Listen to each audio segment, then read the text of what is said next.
আসসালামু আলাইকুম। আজ ঈদুল আজহার দ্বিতীয় দিন।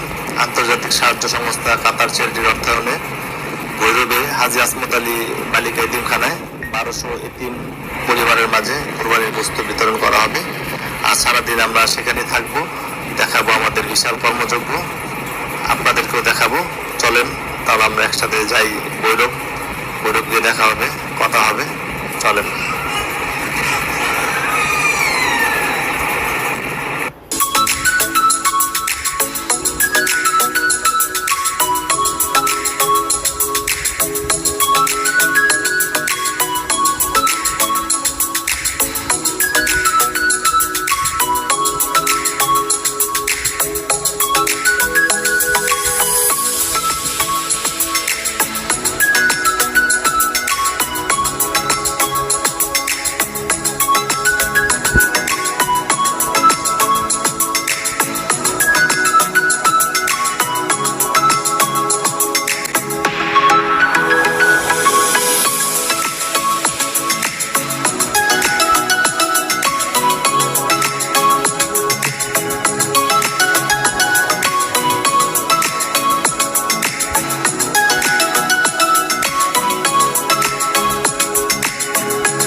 আমরা দেখতে দেখতে ফাইনালি খুব কাছাকাছি চলে আসছি। এখনই আমরা প্রতিষ্ঠানে যাব।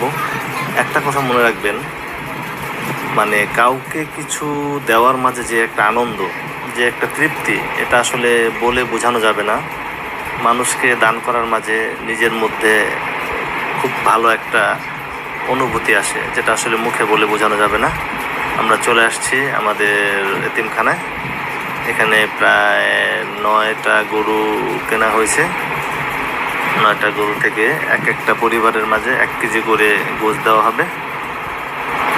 আমাদের এখানে সুষ্ঠু বন্টনের জন্য ভলান্টিয়ার আছে এখানে, তারপরে আমাদের প্রতিষ্ঠানের প্রশাসনিক কর্মকর্তারা এখানে আছে। সবাই নিঃস্বার্থভাবে এখানে কাজ করবে। আমরা চেষ্টা করব যতটুকু পরিষ্কার পরিচ্ছন্নতা রেখে প্যাকেটগুলো করব আমরা। তারপর এখানে যাতে কোনো ধরনের ঝামেলা না হয়, কেউ যাতে গোশতের জন্য না পেয়ে চলে যায়, এমন কোনো পরিবেশ যাতে এখানে সৃষ্টি না হয়, আমরা ওই দিকটাতে খেয়াল রাখবো। মোটামুটি আমাদের প্যাকেট করা শেষ। এভাবে সাজানো হয়েছে, এখানে প্যাকেটগুলো সাজানো হয়েছে। আর যাদেরকে